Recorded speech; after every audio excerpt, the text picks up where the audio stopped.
माँ ने जब उस बेटी को देखा जिसे उसने खुद अपने हाथों से छोड़ दिया था तो वो हैरान रह गई। वो लड़की न सिर्फ पूरे देश में एंट्रेंस एग्जाम में फर्स्ट आई थी बल्कि कई फॉरेनर्स भी उसे अपनाने के लिए पीछे पड़े थे। अब वो औरत बेशर्मी से उसे अपनी बेटी मानने लगी, लेकिन लड़की ने अपनी माँ को कसकर पकड़ लिया और साफ साफ कह दिया कि उसकी असली माँ वही है जिसने उसे पाला है, क्योंकि जब वो छोटी थी तो उसे एक कॉन्जेनिटल डिजीज थी जिसकी वजह से वो बोल नहीं पाती थी और उसकी बायोलॉजिकल माँ ने उसे बेरहमी से छोड़ दिया था। किस्मत से एक बहुत गरीब किसान फैमिली ने उसे गोद लिया। उनके पास खुद खाने को भी मुश्किल से होता था, लेकिन उन्होंने कभी उसे पढ़ाई से रोका नहीं। लड़की की आज की सक्सेस उसके अडॉप्टिव पापा की एजुकेशन और सपोर्ट की वजह से है। वो हमेशा उसे मोटिवेट करते थे कि पढ़ाई से ही उसका फ्यूचर बदलेगा और एक दिन वो अपनी असली माँ के सामने सिर उठाकर खड़ी हो सकेगी, जिससे वो औरत पछताए कि उसने उसे क्यों छोड़ा। उस दिन से लड़की बहुत मैच्योर हो गई थी। वो दिन रात पढ़ाई में लगी रहती और उसके माँ बाप रिलेटिव से उधार लेकर उसकी पढ़ाई का खर्चा उठाते। जब भी उसका नाम रिजल्ट लिस्ट में ऊपर आता तो उसे लगता कि सारा स्ट्रगल वर्थ इट है। 10 साल पल भर में गुजर गए। अब वो लड़की एक खूबसूरत यंग लेडी बन चुकी थी। एंट्रेंस एग्जाम वाले दिन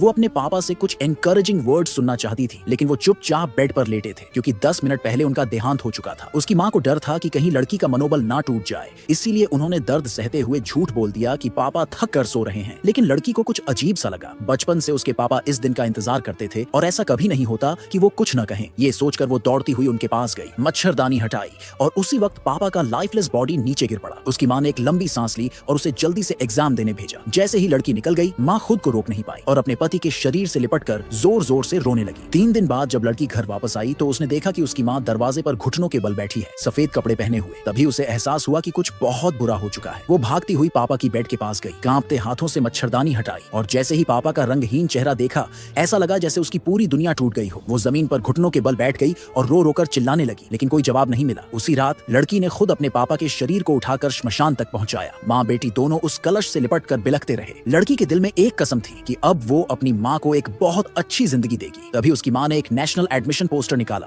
जिसमें उसकी बायोलॉजिकल माँ की फोटो थी। माँ ने कहा, अब जब तू इतनी खूबसूरत और स्मार्ट हो गई है तो अपना प्राइड लेकर अपनी असली माँ से मिल। ये सुनकर लड़की को लगा कि शायद उसकी अडॉप्टिव माँ अब उसे नहीं चाहती और वो बुरी तरह रोने लगी। माँ ने उसे प्यार से गले लगाया और कहा, तू हमेशा मेरी सबसे प्यारी बेटी रहेगी। फिर माँ ने उसे पापा की आखिरी विश बताई कि वो चाहे तो अपनी बायोलॉजिकल माँ से एक बार मिल ले। ये सुनकर लड़की ने आखिरकार मान लिया। उधर उसकी बायोलॉजिकल माँ गुस्से में थी। वो जर्नलिज्म की बड़ी फेमस पर्सनालिटी बन चुकी थी। उसे अपने स्टाफ के लाए टॉपिक्स पसंद नहीं आए। तभी किसी ने उसे उस लड़की की स्टोरी सुनाई, कैसे उसकी गरीब फैमिली ने उधार लेकर उसे पढ़ाया और माँ ने पिता की मौत छुपा ली ताकि बेटी का एग्जाम खराब ना हो। वो औरत थोड़ी इंटरेस्टेड तो हुई, लेकिन बोली कि ये स्टोरी ड्रामेटिक नहीं है। इसलिए उसने सच को बदल दिया और लड़की पर इल्जाम लगाया कि उसने जानबूझकर अपने पापा की मौत को छुपाया ताकि एग्जाम दे सके। उसे अंदाजा भी नहीं था कि वही बेटी जिसे उसने खुद छोड़ दिया था एक दिन पूरे देश की नंबर 1 बन जाएगी।